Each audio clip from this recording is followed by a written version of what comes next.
कल बिहार का वो लाल अपनी मातृभूमि को छोड़कर चला गया जिसे ना जाने राजनीति में कितने उपनाम मिले थे।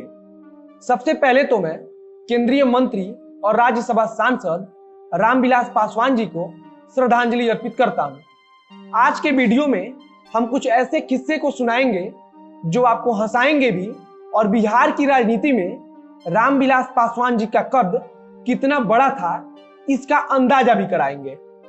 आगे कुछ भी बात करने से पहले आपको इतना बता दूं कि रामविलास पासवान जी कुल 9 बार लोकसभा के सांसद रहे थे, जो इनको सबसे ज्यादा चुने गए सांसदों की कतार में लाकर खड़ा कर देता है।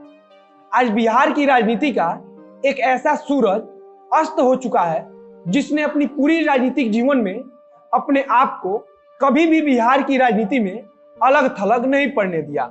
वीडियो में आगे हम आपको रामविलास पासवान जी से जुड़े कुछ रोचक किस्से सुनाएंगे।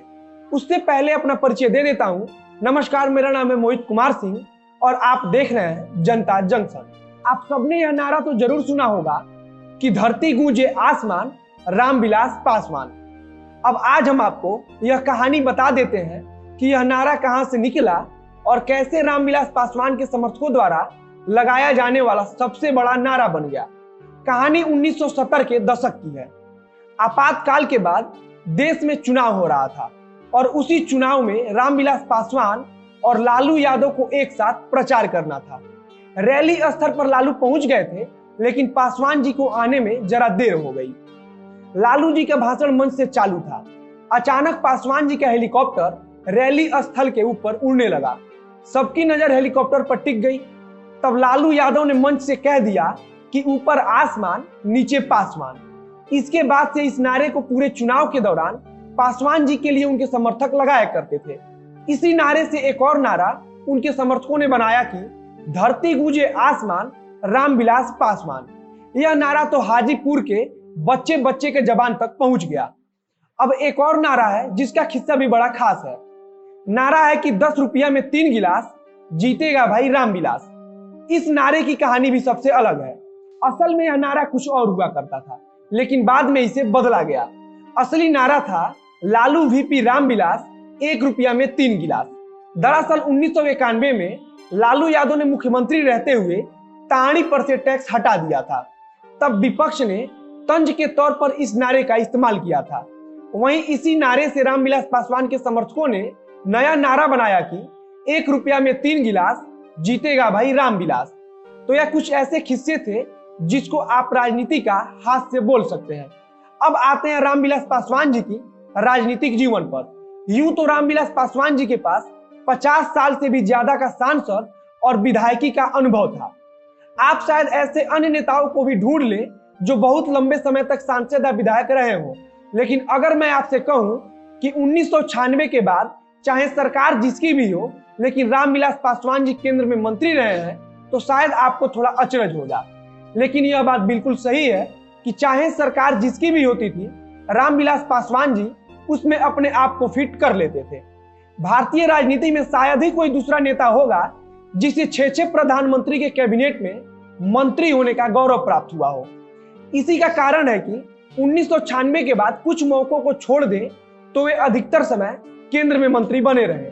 1996 के पहले भी वे केंद्र में मंत्री रहे हैं। 16 मार्च 2016 को रामविलास पासवान जी ने एक ट्वीट किया था। ट्वीट में उन्होंने लिखा था कि 1969 में मेरा डीएसपी में और एमएलए दोनों में एक साथ चयन हुआ था। तब मेरे एक मित्र ने पूछा कि बताओ गवर्नमेंट बनना है या सर्वेंट। बस तभी मैंने राजनीति ज्वाइन कर ली। कभी हाजीपुर से रिकॉर्ड ऑटो से जीतने वाले रामविलास पासवान को हाजीपुर ने जरूरत पड़ी तो हार का मुंह भी दिखाया। उस समय रामविलास पासवान जी ने राजनीति में एक चीज सीख ली कि वे दलित और पिछड़ों के नेता एक साथ नहीं रह सकते हैं। जब वे हाजीपुर से चुनाव हारे थे, तब यह चर्चा हर एक अखबार में चली थी कि रामविलास पासवान जी को पिछड़ी जाति का समर्थन नहीं मिला। इसके विपरीत उनको अगड़ी जाति का समर्थन अच्छे तादाद में मिला था।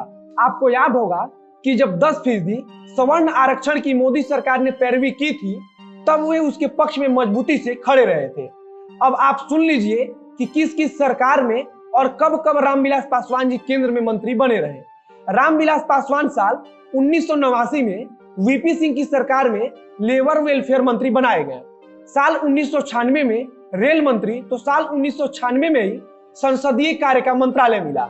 साल 1999 में अटल बिहारी वाजपेयी सरकार में आईटी और साल 2001 में अटल बिहारी सरकार में ही कोयला मंत्री भी रहे। मनमोहन सिंह की पहली सरकार में साल 2004 में केमिकल एंड फर्टिलाइजर और नरेंद्र मोदी के प्रधानमंत्री बनने के बाद साल 2014 से अब तक खाद्य और उपभोक्ता मामलों के मंत्री रहे हैं। 2002 में जब गोधरा कांड हुआ तब रामविलास पासवान जी अटल जी की सरकार में मंत्री हुआ करते थे। उन्होंने उस समय गोधरा कांड का आरोप भाजपा सरकार पर लगाते हुए अपने मंत्री पद से इस्तीफा दे दिया था। इसके बाद से 2014 में वे फिर भाजपा के साथ आ गए थे। 2014 से लेकर अब तक केंद्र की भाजपा सरकार में मंत्री बने रहे। निधन के समय तक वे राज्यसभा सांसद और केंद्र सरकार में मंत्री थे।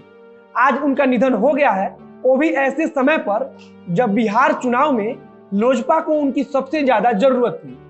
अब एक बार फिर से अंत में उनको श्रद्धांजलि अर्पित करता हूं। इसी के साथ इस वीडियो में बस इतना ही। फिलहाल वीडियो अगर फेसबुक पर देख रहे हैं तो पेज को लाइक कीजिए, यूट्यूब पर देख रहे हैं तो चैनल को सब्सक्राइब कीजिए। स्क्रीन पर आपको डोनेशन की जानकारी दिख रही होगी, उसके माध्यम से आप हमारी मदद कर सकते हैं। मिलते हैं फिर बहुत जल्द अगले वीडियो में। कैमरे के पीछे खड़े हैं वरुण झा और मैं मोहित कुमार सिंह। धन्यवाद।